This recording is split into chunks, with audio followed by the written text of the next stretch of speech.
Given the benefit of hindsight, would you go into Iraq again? Would you do what we did a year ago?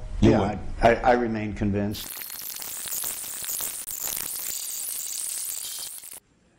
Today I'm joined by leaders of the House and the Senate from both political parties to show our unity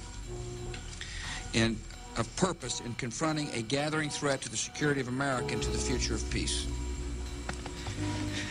I'd like to thank the President for his leadership in addressing a challenge that many of us believe should have been addressed at least 4 years ago.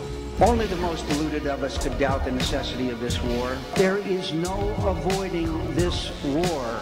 I believe that there will be strong support for expression of congressional approval for the President to take whatever action necessary for a regime change in Iraq, and I support him. We're not yet safe. We must fight. We must.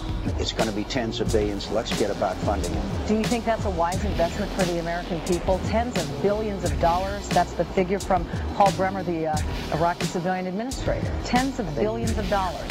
I think it's a wise investment. I am very certain that this military engagement will not be very difficult. The success will be fairly easy.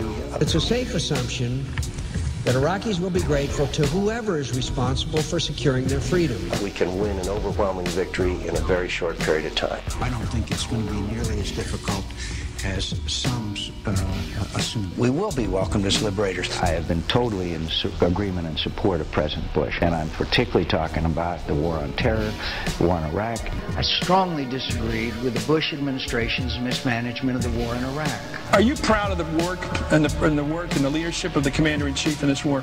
Yes, I am. I think the President has led with great clarity, and I think he's done a great job leading the country. I was the greatest critic of the initial 4 years, 3.5 years. I'd say that it's certainly a successful operation. A major conflict is over. We've had a failed strategy, which I bitterly disagreed with. I've said many times that I respect and admire Secretary Rumsfeld. I've said many times that I believe the progress of the war is more than satisfactory. Over the last year, Senator Obama and I were part of a great debate about the war in Iraq. We are winning in Iraq. Both of us agreed that the Bush administration had pursued a failed policy.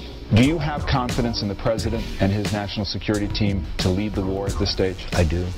I do. I have confidence in the President, and I believe that he is well aware of the severity of the situation. We are winning in Iraq. Things are going very well in the North and in the South. Given the benefit of hindsight, would you go into Iraq again? Would you do what we did a year ago? I remain convinced. I believe as strongly today as ever the mission was necessary, achievable, and noble. For his determination to undertake it and for his unflagging resolve to see it through to a just end, President Bush deserves not only our support, but our admiration. He has been tested and has risen to the most important challenge of our time, and I salute him. Stand up with our President and fight. The President is obviously committed to staying the course.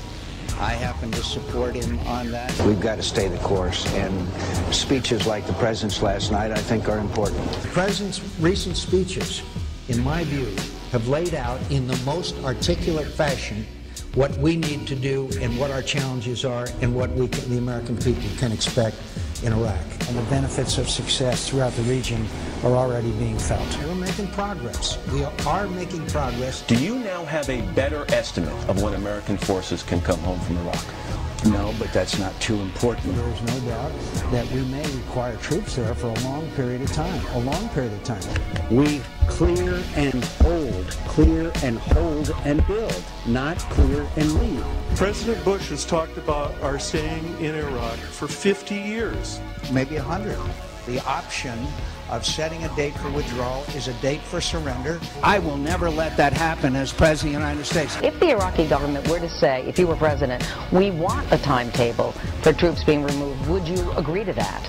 I've been there too many times. I've met too many times with them, and I know what they want. But if the duly elected people's bodies, the U.S. Congress and the Iraqi Parliament, say they want a troop withdrawal, that's more than a poll. Well, isn't that the voice of the people? As far as the Iraqi Parliament is concerned, the Iraqi government obviously doesn't feel that way. We've talked about the majority of Americans wanting out of Iraq at this point. I wonder, at what point do you stop doing what you think is right and you start doing what the majority of the American people want?